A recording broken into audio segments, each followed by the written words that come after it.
अस्सलाम वालेकुम बच्चों हम लोग स्टार्ट कर रहे थे अपनी फैमिली थेरेपी को। फैमिली थेरेपी में हम लोगों ने कल स्ट्रक्चर फैमिली थेरेपी को पढ़ा था, टेक्निक्स देखी थी उसकी थोड़ी सी, जिसमें हम लोगों ने फैमिली मैपिंग को देखा था। फैमिली मैपिंग में हम लोग एक्चुअली करते क्या हैं? फैमिली मैपिंग में बच्चों एक्चुअली सिंबल्स के थ्रू हम लोग, आप ये कह लें कि जैसे एक डायग्राम बना लेते हैं, क्योंकि वो डायग्राम समझना या उसके डायग्राम के अकॉर्डिंग फैमिली का आपस में एक दूसरे के साथ रिलेशनशिप क्या है, फैमिली के अंदर किस किस तरह के सब सिस्टम काम कर रहे हैं, फैमिली की कोलिशन किस तरह की है, बाउंड्री किस तरह की है, आपस में एक दूसरे के साथ इंटरेक्शन किस तरह का है। तो एक थेरेपिस्ट के लिए जो फैमिली मैपिंग है उसको देख के या सारा समराइज करना थोड़ा ज्यादा इजी होता है। तो उसके लिए कुछ सिंबल्स वगैरह हम लोग यूज कर रहे होते हैं, जो कि हम लोगों ने कल इसके बारे में पढ़ा भी था, फैमिली मैपिंग के बारे में। अब फैमिली मैपिंग के बाद मतलब जिस तरह से आपके सामने आपको नजर भी आ रही है एक एग्जाम्पल, फैमिली मैपिंग के बाद होती है अकोमोडेटिंग एंड ज्वाइनिंग। अब अकोमोडेटिंग एंड ज्वाइनिंग होती क्या है? सॉरी बच्चों अकोमोडेटिंग एंड ज्वाइनिंग में अकोमोडेट करने का मतलब होता है कि हम किसी ना किसी तरह से दूसरों को फैसिलिटेट कर रहे होते हैं। मतलब कि थेरेपिस्ट का रोल एज अ फैसिलिटेटर होता है। वो अपने जो भी उसके पास क्लाइंट आ रहे हैं, उनका जो भी प्रॉब्लम है, क्लाइंट की उस प्रॉब्लम को सोल्व आउट करने के लिए एक्चुअली कहीं ना कहीं से उसे लग रहा होता है कि क्लाइंट अगर कोई बात है अपनी या उसका कोई मसला है, वो अपने फैमिली मेंबर्स के साथ उतना ज्यादा फ्रीली नहीं शेयर कर सकता, या अपनी राय जो है या अपनी सजेशन है किसी काम के बारे में वो उतनी ज्यादा फ्रीली उन तक नहीं पहुंचा सकता। तो वहां पे कहीं ना कहीं उसे एक एज अ फैसिलिटेटर या किसी थर्ड पार्टी की जरूरत होती है। तो वहां पे जो एक्चुअली थेरापिस्ट है वो as a third party as a facilitator work कर रहा होता है, और वो एक्चुअली जो चेंज वो क्लाइंट चाह रहा है और उसे लग भी रहा है कि ये चेंज एक्चुअली या तो क्लाइंट की प्रॉब्लम को सोल्व आउट करने के लिए थोड़ा इफेक्टिव होगा, तो फैमिली मेंबर्स के साथ बात करके आपस में एक दूसरे के साथ डिस्कशन करके वो उन चीजों पे काम करने लग जाता है। यानी कि और इस ऑब्वियसली जब आपने किसी को अकोमोडेट करना है, या आप ये कह लें कि किसी के पहले से मौजूद एक सिस्टम में चेंज लेकर आना है, तो उससे पहले क्या जरूरत होती है कि आप उस सिस्टम का हिस्सा बने। क्योंकि जब तक आप उस सिस्टम का पार्ट नहीं बनेंगे ऑब्वियसली तब तक आप उस सिस्टम में कोई चेंज भी नहीं ला सकते। आपका चेंज कोई मानेगा ही नहीं। सबसे पहले तो आप पे यही एलिगेशन लगा दिया जाएगा कि आप खुद इस सिस्टम का हिस्सा ही नहीं है। तो आप किस लिहाज से या किस आप ये कह लेंगे किस राइट के थ्रू या किस वजह से आप इस सिस्टम के अंदर कोई ना कोई चेंज लेकर आ सकते हैं। तो ऑब्वियसली वहां पे फिर जब आप किसी सिस्टम का हिस्सा बन रहे होते हैं तो आहिस्ता आहिस्ता आपको सिस्टम में जाके रेपो बिल्ड करनी होती है। तो रेपो बिल्ड करने के लिए आप क्या करते हैं, बाजू का रेपो बिल्ड करने के लिए हम क्या करते हैं कि जैसे फैमिली मेंबर मतलब एज अ थेरेपिस्ट जब आप जाएंगे किसी फैमिली का इस तरह से आप सेशन कर रहे हैं, वहां पे आप ऑब्वियसली अपनी रेपो बिल्ड करना चाह रहे हैं, तो वहां पे हम क्या कर रहे होते हैं या तो वहां पे हम ऐसा कर रहे होते हैं बाजू का हम उनकी तरह बोलना स्टार्ट कर देते हैं उनके स्टाइल में, या कुछ ऐसे वर्ड्स यूज कर रहे होते हैं जो कि स्पेसिफिकली उनके घरों में बोले जाते हैं। और इन सब को यूज करने का, ये वर्ड्स यूज करने का, ये लैंग्वेज यूज करने का असल में बच्चों मकसद क्या होता है? इसका पर्पस ये होता है कि वो फैमिली मेंबर्स हमें अपनी तरह समझें। जैसे यहाँ पे एक एग्जांपल दी हुई है, तो फैमिली को ज्वाइनिंग करने के लिए हम लोग एक्चुअली क्या करते हैं, मिमेसिस करते हैं। मिमेसिस का मतलब क्या होता है बच्चों? मिमेसिस का मतलब होता है कि एक्चुअली फैमिली का जो आपस में एक दूसरे के साथ कम्युनिकेशन का स्टाइल है, फैमिली का आपस में एक दूसरे के साथ मतलब जिस तरह से रह रहे हैं, जिस तरह से बात कर रहे हैं, बैठ किस तरह से रहे हैं, मतलब ईच एंड एवरीथिंग कहीं ना कहीं फैमिली में मतलब जो थेरेपिस्ट है ना वो उन्हीं की तरह बिहेव करना स्टार्ट कर देते हैं। जैसे यहाँ पे एक एग्जांपल लिखी हुई है कि फैमिली में जो है बच्चे जो हैं वो चेयर पे अब टांगे फैला के बैठ रहे हैं, और ऑब्वियसली वो एक बैड मैनर समझा जाता है हर फैमिली में। अब थेरेपिस्ट जो है, अब वहां पे वो पॉइंट आउट नहीं करेगा फौरन से कि ये बैड मैनर है, बल्कि वो कहीं ना कहीं क्योंकि रेपो बिल्ड करनी है ना अभी आपने, अगर आप डायरेक्ट ही जाकर उन पे एलिगेशन लगाना स्टार्ट कर देंगे या डायरेक्टली जाके उनको उनकी मिस्टेक्स बताना स्टार्ट कर देंगे, तो ऑब्वियसली उन्हें आप सबसे ज्यादा बुरे इंसान लगेंगे कि जो उनको समझ नहीं पा रहा। तो पहले क्या करता है थेरापिस्ट, वो उन्हीं की तरह का बिहेवियर स्टार्ट कर देता है। हो सकता है वो भी इस तरह से बैठना स्टार्ट कर दे। और इसी तरह से जैसे अगर एक फैमिली कह रही है कि हम एनमिस्ट फैमिली क्या कहती है कि वो कोई फ्रेज यूज करी, जैसे यहाँ पे उन्होंने एक एग्जांपल दी हुई है कि our life is an open book. Open book का मतलब क्या है? जैसे हम लोगों ने कल पढ़ा था कि एनिमिस्ट फैमिलीज में क्या होता है कि लोग आपस में एक दूसरे के साथ बहुत ज्यादा इंटरेक्टिव होते हैं। आपस में उनका एक दूसरे के साथ या एक दूसरे की लाइफ में उनकी जो इन्वॉल्वमेंट है वो बहुत ज्यादा हाई होती है, यानी कि बहुत ज्यादा हाई लेवल की इन्वॉल्वमेंट होती है। और ऑब्वियसली जब आपकी हाई लेवल की इन्वॉल्वमेंट है एक दूसरे के कामों में, आपको पता है, फिर आपको एक दूसरे की एक्टिविटीज के बारे में पता होता है, आपको पता होता है कोई बंदा जो है वो एक टाइम पे क्या काम कर रहा है, क्या काम नहीं कर रहा है, चीजों को किस तरह से लेकर चल रहा है, ईच एंड एवरीथिंग, यानी कि आप उन सब चीजों को देख रहे होते हैं।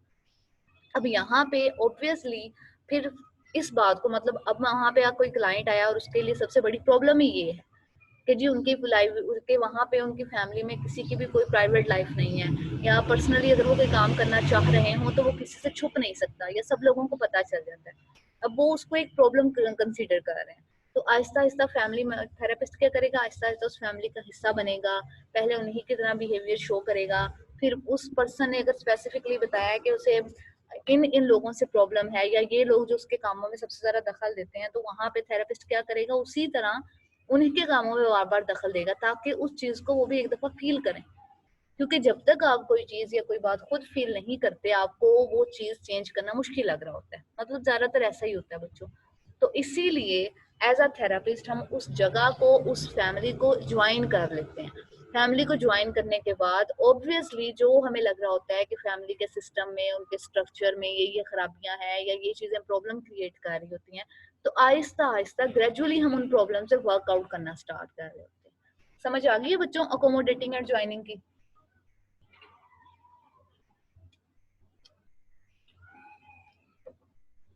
बच्चों अकोमोडेटिंग एंड ज्वाइनिंग की समझ आ गई है?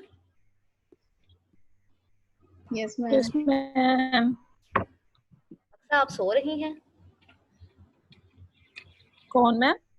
अक्सर से पूछ रही हूँ, मुझे ऐसा लगा अभी अक्सर अच्छा अच्छा, मैंने कहा मैम मुझे कुछ, मैं मरियम था बोली है शायद। अच्छा मरियम बोली है, मुझे लगा शायद अक्सर थी। अच्छा बच्चों अकोमोडेटिंग और ज्वाइनिंग के बाद, सॉरी,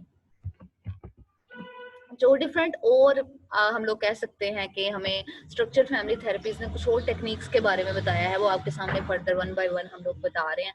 जिनमें फर्स्ट वन है एनेक्टमेंट। एनेक्टमेंट का मतलब क्या होता है बच्चों? एक मिनट। एनेक्टमेंट का मतलब होता है बच्चों के हमें एक्चुअली कोई चीज जो है वो इम्प्लाई कर देनी है किसी पे, और इम्प्लाई नहीं करनी बल्कि उससे उस काम को करने के लिए कहना भी है, यानी कि इंस्ट्रक्शंस देनी है, एक तरह से ऑर्डर देना है कि आपने ये काम करना है। अब यहाँ पे थेरेपिस्ट क्या कर रहा होता है कि अकोमोडेटिंग और ज्वाइनिंग हो गई, आहिस्ता आहिस्ता आप फैमिली को जानने लग गए हैं, वहाँ का हिस्सा बन गए हैं, रेपो बिल्ड होना स्टार्ट हो गया। तो ऑब्वियसली अब आहिस्ता आहिस्ता आपका नेक्स्ट फोकस क्या होता है कि जो फैमिली के अंदर कॉन्फ्लिक्ट है, जो प्रॉब्लमेटिक सिचुएशन है, यानी कि स्पेसिफिकली जिस पे काम करने के लिए उस थेरेपिस्ट को हायर किया जाता है, अब नेक्स्ट थेरेपिस्ट ने वो काम करना होता है, यानी कि आहिस्ता आहिस्ता उसने पहले से मौजूद एक स्ट्रक्चर को चेंज करना है। अब स्ट्रक्चर को चेंज करने के लिए वो क्या कहता है कि जब आप एक जगह रह रहे होते हैं ना, या आप उस जगह का हिस्सा बन रहे होते हैं, डिफरेंट लोगों के साथ इंटरेक्शन हो रहा होता है आपको, तो जो क्लाइंट या जो पर्सन आपके पास प्रॉब्लम लेकर आया होता है, अब उसने वो प्रॉब्लम अपनी प्रॉब्लम के अकॉर्डिंग आपसे डिस्कस की होती है।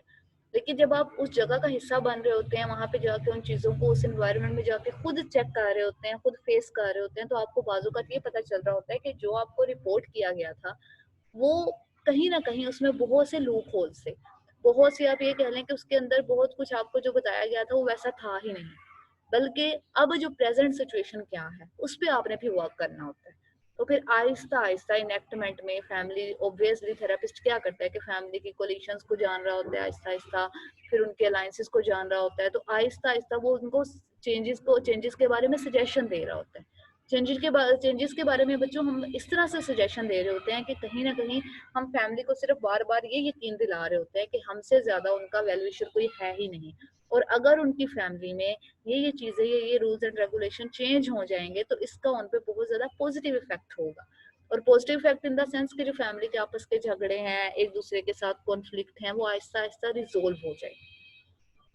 जैसे आप बहुत सी चीजों में आपको मतलब हो सकता है कि मतलब जब लड़के आहिस्ता आहिस्ता, मतलब अगर बॉयज की ज्यादा बात की जाए, तो बॉयज जब थोड़े बड़े हो रहे होते हैं ना, ऑब्वियसली आहिस्ता आहिस्ता उनकी पर्सनैलिटी चेंज हो रही होती है, दोस्त बन रहे होते हैं, अब उन्हें घर से ज्यादा बाहर अपने दोस्तों के साथ और उन एक्टिविटीज में ज्यादा मजा आ रहा होता है एज कम्पेयर टू घर। तो उनका ज्यादातर ध्यान उस तरफ होता है, उन चीजों की तरफ या उन तरफ उस तरफ होता है। तो उस वक्त मतलब टीन एज में स्पेसिफिकली इस तरह से होता है। तो उस वक्त बच्चों इस तरह से हो रहा होता है कि जो घर के मतलब ऑब्वियसली जो पेरेंट्स होते हैं और स्पेसिफिकली जो फादर होते हैं, उन्हें उनकी बहुत सी आदतें उस वक्त अच्छी नहीं लग रही होती और एकदम से वो गुस्सा कर देते हैं। जब हम उन पे एकदम से गुस्सा कर देते हैं तो मतलब, मैं हर किसी की बात नहीं कर रही, मतलब बहुत से घरों में ऐसा होता है कि हम सब लोग या हमारी सोसाइटी में ज्यादातर इस तरह से होता है कि हमें ये सिखाया जाता है कि एज अ फादर या पेरेंट जो है हमें हर चीज गुस्से से या ऑर्डर देके बच्चों को समझानी है। मतलब पहले हमारे अम्मी अब्बू तो ऐसे ही थे, हो सकता है कि आहिस्ता आहिस्ता मतलब जो नए आहिस्ता आहिस्ता जैसे एनवायरनमेंट चेंज हो रहा है, सिनेरियो चेंज हो रहा है, हो सकता है आने वाले लोग इस तरह से ना हो, वो और तरह से उन बच्चों को देखे। वैसे बच्चों, मेरा तो पर्सनली यही ख्याल है कि बच्चों को दो जब तक 2-3 लगे ना ना उन्हें समझ वैसे कुछ नहीं आती। प्यार की ज़ुबान थोड़ी कम ही समझ आ रही होती है। तो क्या करते हैं उस वक़्त, मतलब उस टाइम पीरियड पे जो फादर होते हैं बाज़ औक़ात वो बच्चों को बहुत ज़्यादा, स्पेशली बॉयज़ को बहुत ज़्यादा रूड हो जाते हैं उनके साथ, एकदम से डाँट देते हैं, बहुत सी पाबंदियाँ लगाने लग जाते हैं। तो उस वक़्त क्या होता है कि उस वक़्त वो चीज़ एक्चुअली प्रॉब्लम क्रिएट कर रही है। अब एक थेरेपिस्ट के पास आप जाते हैं, आप उससे मशवरा ले रहे होते हैं, आप उसके साथ डिस्कस कर रहे हैं अपने बेटे के बारे में या अपने घर के बारे में, ये इन मसलों को डिस्कस कर रहे हैं। तो वो थेरेपिस्ट आहिस्ता-आहिस्ता जब आपकी फैमिली में आता है, वो उन चीज़ों को जानता है, वो आहिस्ता-आहिस्ता आपको कोई ना कोई सजेशन दे रहा होता है। अब उसकी सजेशन किस तरह से होती हैं, वो सारी सजेशन एक्चुअली इस सिनेरियो में होती हैं कि वो आहिस्ता-आहिस्ता आपको ये सिखाता है कि आप ठीक है, आप एक फादर हैं या आप एक पेरेंट फिगर हैं, तो अब आपका ऑब्वियसली राइट है कि अगर आपका बच्चा कुछ भी गलत कर रहा है तो आप उसको डांटें, उसको समझाएं।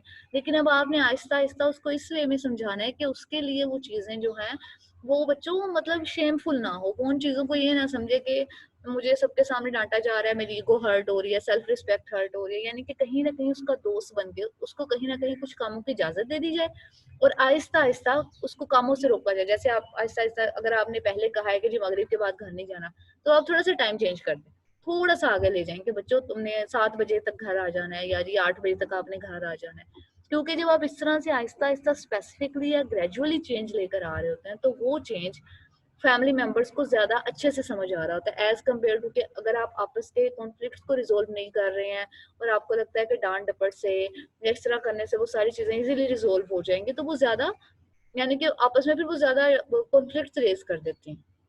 लेकिन जब आप आपस में एक दूसरे के साथ सजेशन को शेयर कर रहे होते हैं, डिसीजन मेकिंग को शेयर कर रहे होते हैं, तो उससे हर फैमिली मेंबर्स को ये लग रहा होता है कि इस फैमिली के अंदर कहीं ना कहीं उनकी पावर भी एग्जिस्ट कर रही है।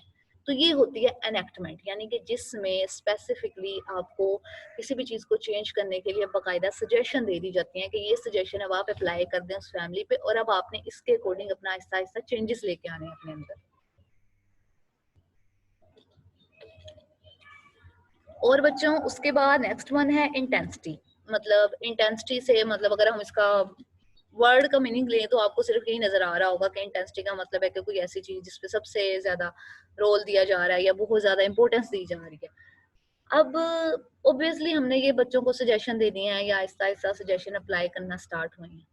अब एज अ फैमिली मेंबर या एज अ, मतलब अगर बच्चों के सिनेरियो से देखें, इवन बड़ों के सिनेरियो से भी देखें, तो हमें कैसे समझ आती है कि हमारे घर के जो ये रूल्स एंड रेगुलेशन हैं वो कितने ज्यादा इंपॉर्टेंट है, मतलब एक्सट्रीमली इंपॉर्टेंट कौन से हैं और कौन से थोड़े कम इंपॉर्टेंट है कि अच्छा चलो कभी ना कभी अगर वो ब्रेक हो भी गए तो इतना ज्यादा मसला नहीं होगा, डांटेंगे नहीं, या चलो अगर कहीं ना कहीं ब्रेक हो गए तो मतलब हालात के अकॉर्डिंग उन चीजों को ब्रेक कर देंगे। तो हमें इन चीजों के बारे में किस तरह से पता चलता है बच्चों, मतलब आप लोगों ने बहुत दफा सुना होगा, बहुत से मैसेजेस हैं या आहिस्ता आहिस्ता जब आपको सिखाया जा रहा होता है, जैसे जैसे आप बड़े हो रहे होते हैं, आप अपनी फैमिली के स्ट्रक्चर को जानना स्टार्ट होते हैं, फैमिली के रूल्स एंड रेगुलेशंस के बारे में जान रहे होते हैं कि फैमिली के अंदर किस तरह का सिस्टम एग्जिस्ट कर रहा है, उसके बारे में जान रहे होते हैं।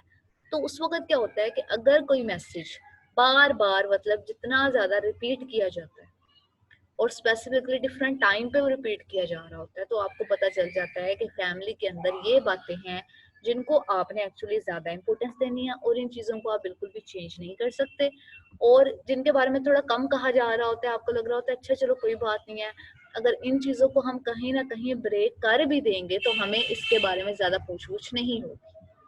जैसे कि आपको जब आप जा रहे होते हैं या आप जब यूनिवर्सिटी आते हैं या यूनिवर्सिटी में एडमिशन लेते हैं या कहीं पे भी जा रहे होते हैं, ऐसा ऐसा जब आप बड़े हो रहे होते हैं बच्चों, अगर मतलब बॉयज को देखा जाए तो बार बार अम्मी की तरफ से कहा जा रहा होता है, मतलब अम्मी की बातें तो फिर भी लड़के इतना नहीं सुनते हैं, इजी ले रहे होते हैं उन्हें। लेकिन अगर अबू बार बार ये कह रहे हैं कि बेटा आपने इतने बजे घर आ जाना है, आपने ये काम करना है, अब जितनी दफा आपको बार बार उस काम की, यानी कि जितनी ज्यादा रेपिटेशन होगी उतना ज्यादा वो मैसेज एक्चुअली उसकी इंटेंसिटी ज्यादा होगी।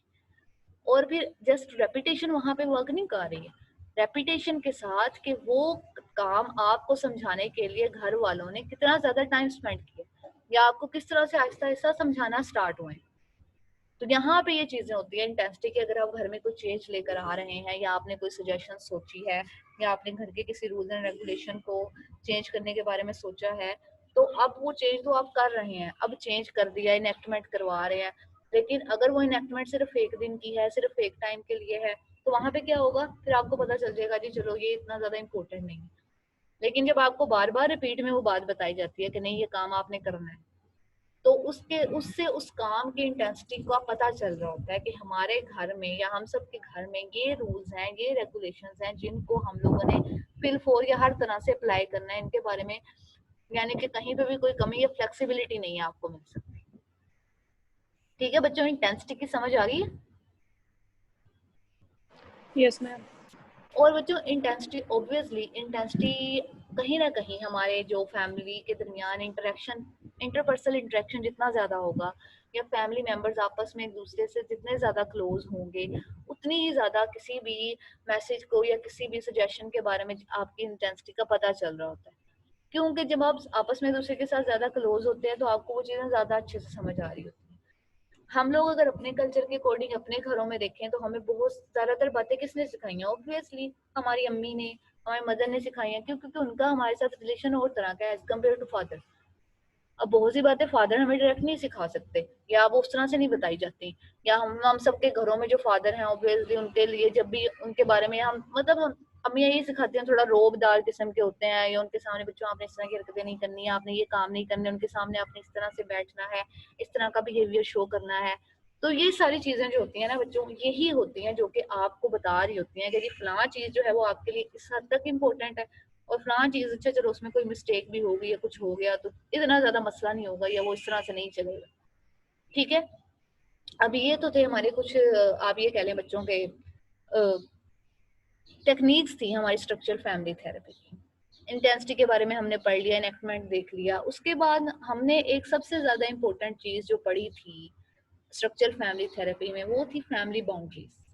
कि एक्चुअली फैमिली बाउंड्रीज किस तरह की होती हैं, और फैमिली बाउंड्रीज के होने की वजह से किसी भी फैमिली मेंबर पे उन फैमिली बाउंड्रीज का साइकोलॉजिकल क्या असर पड़ रहा होता है, वो किस तरह से उन चीजों को लेकर चल रहे होते हैं।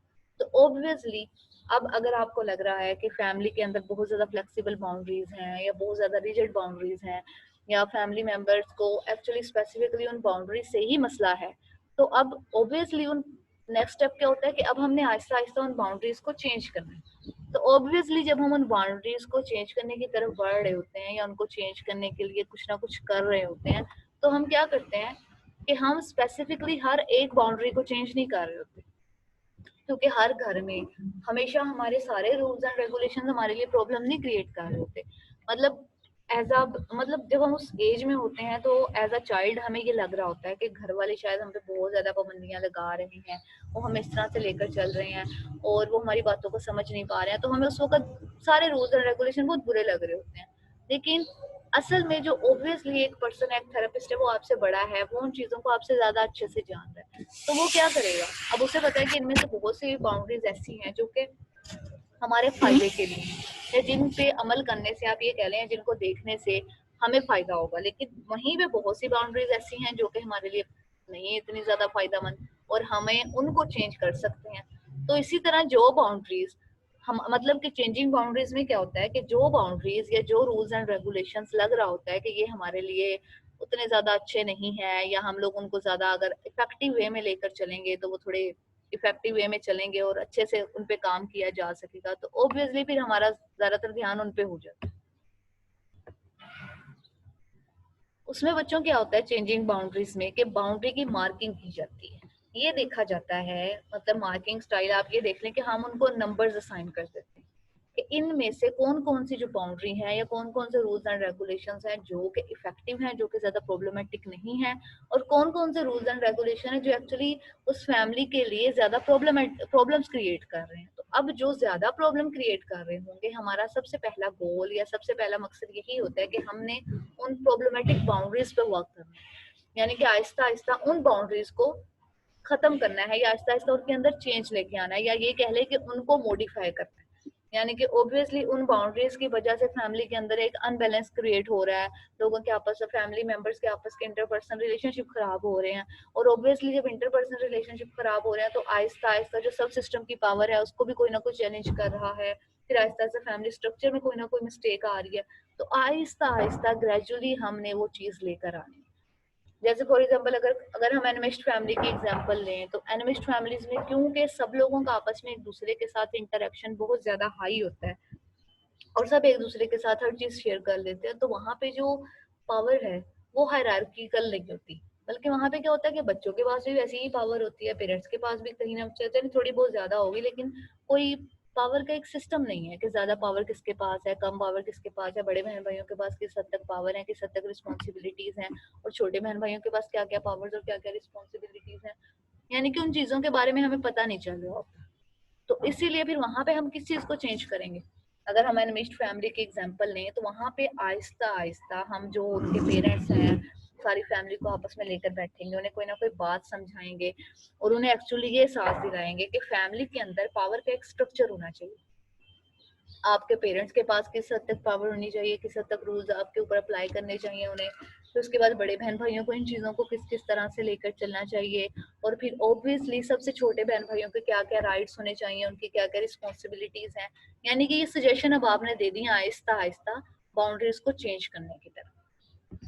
तो ऑब्वियसली फैमिली बाउंड्रीज को जब हम चेंज कर रहे होते हैं, तो वहां पे मतलब अब ने बहुत एक क्रिएटिव वे भी उन्होंने कर दिया है असाइन, कि वो एक फैमिली बाउंड्रिंग गेम खेल लेते हैं साइन। अब फैमिली बाउंड्रिंग गेम में क्या होता है कि ऑब्वियसली एक board game life life size board game type होती है, और उसमें जो सारे मेंबर्स हैं उनको जैसे आप लोग लूडो खेल रहे होते हैं ना, और सारे अलग अलग हाउसेस बने होते हैं आपके, तो इसी तरह वहां पे एक अलग अलग हाउसेस या अलग अलग ग्रुप्स असाइन कर दिए जाते हैं। सबसे फर्स्ट ग्रुप पेरेंट्स का होता है, फिर उसके बाद बड़े बहन भाइयों का होता है, फिर अगर कोई दरमियान में या सबसे छोटा है उनका होता है, फिर आहिस्ता आहिस्ता उनको रूल्स असाइन कर दिए जाते हैं, और कुछ उनको मतलब हर किसी के अंदर रूल्स भी साइन किए जाते हैं, फिर आहिस्ता आहिस्ता उनकी रिस्पॉन्सिबिलिटीज भी उन्हें बताई जाती हैं।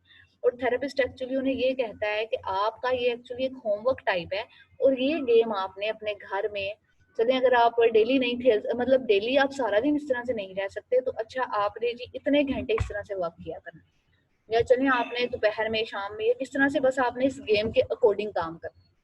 तो जब आप उस गेम को आहिस्ता आहिस्ता खेलना स्टार्ट करते हैं या उसको अप्लाई कर रहे होते हैं, तो आपको उसमें मजा आ रहा होता है, तो इसी तरह वो चेंज जो है आहिस्ता आहिस्ता आपको पता भी नहीं चलता, और फैमिली के अंदर वो चेंज जो है वो एग्जिस्ट करना स्टार्ट हो जाता है। ये तो थी बच्चों चेंजिंग बाउंड्रीज। उसके बाद ऑब्वियसली लास्ट वन है, इसमें हम सिर्फ और सिर्फ चेंज के बारे में पढ़ रहे हैं, तो ऑब्वियसली फिर वहां पे रीफ्रेमिंग को हम कैसे अवॉइड कर सकते हैं। रीफ्रेमिंग का मतलब होता है कि जैसे हम लोगों ने बच्चों को पढ़ा भी है इससे पहले कोग्निटिव डिस्टोर्शंस में, कि बाजू का हम बहुत सी कोग्निटिव डिस्टोर्शंस को रीलेबलिंग कर देते हैं, यानी कि एक बात आपने सोची है आप उसको किसी और तरह से देख रहे हैं। अब उस इंटेंसिटी को या उस इमोशनल डिस्टरबेंस को खत्म करने के लिए या कम करने के लिए थेरेपिस्ट क्या करेगा, आहिस्ता आहिस्ता उसी बात को उसी चीज को रीफ्रेम करना स्टार्ट होगा। जैसे यहाँ पे उन्होंने एक एग्जांपल दी हुई थी मैंने पढ़ी, वहां पे उन्होंने ये कहा हुआ था कि फॉर एग्जांपल अगर कोई बच्चा है या बच्ची है, अब वो किसी डिप्रेशन को फेस कर रही है, या चले ज्यादातर अगर लड़कियों का मसला देखे तो उन्हें डाइटिंग का मसला ही होता है, तो जी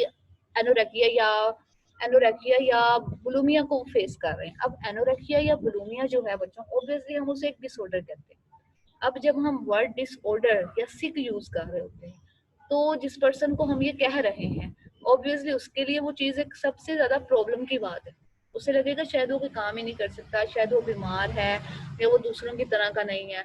लेकिन अगर हम वहां पे उसके लिए एक वर्ड यूज करते हैं स्टबन, स्टबन का मतलब क्या है कि चलें थोड़ा जिद्दी है, बातें नहीं मान रहा है, उसे बार बार कहा जा रहा है कि अच्छा तुमने ज्यादा नहीं खाना है, या ये चीजें नहीं खानी है, या खाने के बाद अच्छा अगर पता नहीं बच्चों एनोरेक्सिया में मतलब मुझे हमेशा भूल जाता है, बुलिमिया या एनोरेक्सिया में ये भी होता है कि आपकी सेल्फ इंड्यूस वॉमिटिंग होती है, फिर जिसमें आप खाना खाते हैं, खाना खाने के बाद आप बार बार वॉमिटिंग करना स्टार्ट करते हैं खुद से। ये मैम वो एनोरेक्सिया नहीं? जी मतलब मुझे ना थोड़ा बच्चों डाउट हो रहा है आपको, मतलब अगर आप लोगों ने अगर रिसेंटली जरा पढ़ा होगा तो आपको थोड़ा ज्यादा पता होगा। मैम वो एनोरेक्सिया होता है। चले मतलब एनोरेक्सिया में वो ये कहते हैं ना कि आप सेल्फ इंड्यूस वॉमिटिंग कर रहे होते हैं। तो अब एक सेल्फ इंड्यूस वॉमिटिंग को हम एक स्टबनेस के साथ मतलब रिप्लेस कर सकते हैं। कैसे रिप्लेस करेंगे कि जी ठीक है अब आपने खाना भी खा लिया, अब आपको ना कि कहा जा रहा है कि आपको ये चीजें नहीं खानी या इस तरह से करनी है, अब आपने वो बात नहीं मानी है, परेशानी में ज्यादा खा लिया है, या किसी बहुत से लोग टेंशन में आकर ज्यादा खाने लग जाते हैं। अब खाने के बाद से ठीक है खाना खा लिया है, इट्स ओके। अब खाना खाने के बाद आपको क्या जरूरत है कि आप सेल्फ इंड्यूस वॉमिटिंग करें? तो वहां पे बहुत से लोग अगर इसको ये कहेंगे जी उसको तो कोई डिसऑर्डर है या वो बीमार है, तो उसको हम लेबलाइज कर देंगे। तो लेबलाइज करने के बजाय यानी कि उस इंटेंसिटी को या उस प्रॉब्लम को थोड़ा आप ये कह लें कि एक मतलब प्रेजेंटेबल वे में उनके सामने पेश करने के लिए हम कहेंगे नहीं जी आप बस स्टबर्न है, मतलब आप थोड़े जिद्दी हैं, इस वजह से आप इस तरह का बिहेवियर शो कर रहे हैं।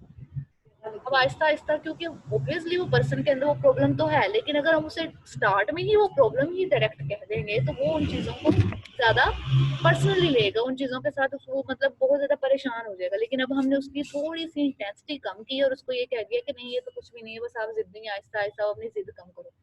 यानी कि अब आपने अच्छा एक दफ़ा सेल्फ इंड्यूस वॉमिटिंग कर ली है, तो अब आपने इतना खाना है, अगर आपको लगे कि आपने ज़्यादा खा रही है, चलो ऐसा करना तुम वॉक कर लेना या कुछ और कर लेना या कोई एक्टिविटी कर लेना या फिजिकल एक्टिविटी कर लेना कि आपकी कैलोरीज बर्न हो जाए। क्योंकि फिर आहिस्ता आहिस्ता यही चीज़ें जो है उनके बिहेवियर को चेंज करने में मोस्ट इंपॉर्टेंट रोल प्ले कर रही होती हैं, क्योंकि आप एक पॉजिटिव वे में उनके अंदर, ऑप्टिमिस्टिक वे में उनके अंदर चेंज लेके आ रहे हैं। ठीक है बच्चों, रिफ्रेमिंग की समझ आ गई? Yes ma'am. तो बच्चों अब एक आपकी बुक में केस था जिसमें मतलब according to structure family therapy है कि जिसमें एक क्विस्ट फैमिली के बारे में बताया। क्विस्ट फैमिली का मतलब है कि उन्होंने एक्चुअली अडॉप्ट किए होते हैं कुछ बच्चे और कुछ उनके अपने होते हैं, और वहाँ पे वो क्या कर रहे होते हैं कि स्पेसिफिकली वहाँ पे ज्यादा जो पहले उनकी सिर्फ बेटियां होती हैं। अब बेटियों को रेज करना ऑब्वियसली जो पर्सन है, वो जो मेल मेंबर है फैमिली का, वो सिर्फ घर से ज्यादा बाहर काम कर रहा है, जो फीमेल मेंबर है वो घर में है, तो ऑब्वियसली वो उनको रेज कर रही हैं। तो अब उनको पालना या उनकी परवरिश करना बेटियों के उनके लिए इजी था। लेकिन अब उन्होंने अडॉप्ट किया, तो उन्होंने कोई बेटा अडॉप्ट कर लिया या दो बेटे अडॉप्ट कर लिए, तो ऑब्वियसली उनकी आदतें, उनकी बहुत सी चीजें उनसे अलग हैं। तो अब आहिस्ता आहिस्ता वो चीज जो है यानी उनका बिहेवियर फैमिली के लिए किस तरह से प्रॉब्लम क्रिएट कर रहा है, हम उसको एक दफा देख लेते हैं। थोड़ा सा आइडिया हो जाएगा पढ़ने से बच्चों, आपको भी मैं शेयर करती हूँ, फिर आप जरा उसे कीजिए।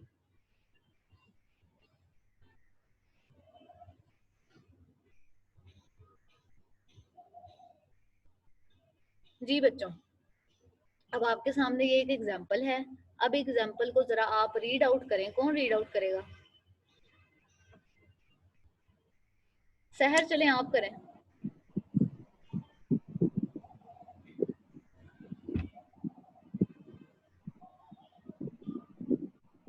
सहर, सहर है भी, चली गई है? मैम मैं कर देती हूँ अगर नहीं है तो। चलिए आयशा आप पढ़े, मुझे लगता है सहर शायद कहीं बिजी है। Example of such structural family therapy, Quest family. In this example, the therapist pays attention to the structure of the family and the family subsistence. The mother, Jane, is 43 and the father, Paul, is 45. Paul is a doctor of internal medicine and Jane takes care of the 4 children. Amy is 18 and Anne is 16. Paul and Jane took Jason, 6, and Luck, 4, into their home as foster children as they had been badly abused by their father. Later, Jane and Paul decided to adopt Jason and Luke. Paul and Jane are seeking family therapy because of the boys' disruptive behavior. The boys have stolen food, clothes, and money from the family, fight each other a lot, and recently Jason tried to set Locke on fire. In this facetious example, the therapist developed an alliance with the father in order to develop a stronger subsystem within the family that consists of the boys and Paul. He helps Paul become more active in the family. The therapist asks Paul, rather than Jane, to take care of the boys when they are fighting, and he supports Paul's change of the boundaries. He observes the alliance between Paul and Jane and makes comments about their relationship. Later, he brings in the girls to talk about their father's role in the family, thus observing the family system of Paul. Emmy and Anne, and also the therapist has Anne and Emmy talk to Jason and Luke to change the boundaries so that helpful changes in the boys' behavior are more likely to take place. Emmy and Anne is sit together next to their father and across from the two empty chairs spaced close to Jane for the boys. Jason and Luke are up and moving around. Addressing Paul first, the therapist being the session. Therapist, you know, Paul, I think. एक minute Ayesha, sorry बच्चों, इसमें Yes, सबसे पहले तो आपने ये देखा कि वहाँ पे जो थेरेपिस्ट है वो उसने किसी एक मेंबर से अलग से बात करना नहीं स्टार्ट की। बल्कि उसने सबको साथ लेके बात करना स्टार्ट किया ताकि सबको वो बात समझ आए। फैमिली की अगर कोई प्रॉब्लम है और बहुत से लोगों को प्रॉब्लम के बारे में पता ही नहीं है और वो पर्सन अकेले से उस प्रॉब्लम को फेस कर रहा है, तो इसका मतलब यहाँ पे ये मकसद होता है कि बाकी लोगों को भी उस प्रॉब्लम के बारे में थोड़ा सा आइडिया हो जाए। अब हम चले इनकी कन्वर्सेशन या सेशन के बारे में पढ़ते हैं। जी जी आयशा पढ़िए। Therapist, you know, Paul, I think that Jane was used to raising little girls and she probably knows a lot about that. She seems almost lost when it comes to little boys. Paul, with these two boys, I think we all are lost. Therapist nods. Emmy and Anne were pretty easy to raise. Therapist, yes, but at least you know what it is like to be a boy and you have some idea about how a father raises boys. Or do you? How was it for your father and you? Paul, well, he was a surgeon with a large practice. My mother largely raised me. Ma'am इसको ऊपर कर दें थोड़ा. हाँ जी मैंने कर दिया. Ma'am मिल गया. I admired my father when I was growing up and I wanted to be like him, but I did not really know a lot about him until I went to medical school. Therapist, so you are away from the house just like your father was. You know, Paul, I don't think that is going to work so well with these two boys. They seem to need a lot more attention, really some direct care and input from you. Paul, you mean spend more time with them? Therapist, yes, but also to teach them things and to help them learn how to handle life and difficulties in a new way. How was it for Jason and Luke before they came to live with you? Paul, both of the boys were hurt a lot in some really awful ways. Some of what they do to each other and even to pets and other people. They had done to them. Jason likes to be the boss of Luke, and Luke sometimes goes along with it and sometimes not. Jason is very loud and he will enforce his desires. Luke is quieter, and I often see him becoming a victim in relation to Jason. Jason does not like to be held or duped in, not even a story or a song at bedtime. These are things I used to always do with Emmy and Anne. And yet, as much as Jason can sometimes push you away, he cannot stand to be alone. He always needs someone engaged with him. Just as the therapist is about to ask another question, a small fight breaks out between the boys. Jen immediately gets out with the intention of making both of the boys sit down in the circle. Therapist, Jen, I wonder if you would let Paul handle this. I would like to see how it goes. Jane slowly sits back down. Paul asks Emmy and Anne if they would mind sitting by their mother. Without speaking, both of the young women move. Paul gets up and takes each boy by the arm and directs them to chair next to him in a voice that seems calm but controlled and quite firm. Paul says, sit there and don't move. The boys squat down and almost immediately and sit there, looking at each other, then their dad, and then back at each other. Therapist, how did that go?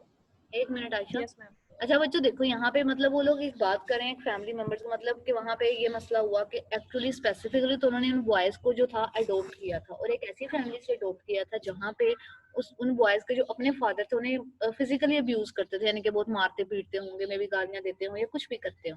अब उन्होंने एक ऐसा scenario देखा था, फिर वो एक नए घर में आए थे. नो डाउट वहाँ पे सिनेरियो वैसा नहीं था, लेकिन वहाँ पे जो फादर फिगर है वो एग्जिस्ट ही नहीं थे घर में. जैसे कि पॉल ने कहा कि उसका वर्क इस तरह का है कि वो घर को इतना ज्यादा टाइम नहीं दे सकता, तो वो घर से ज्यादातर बाहर रहता है.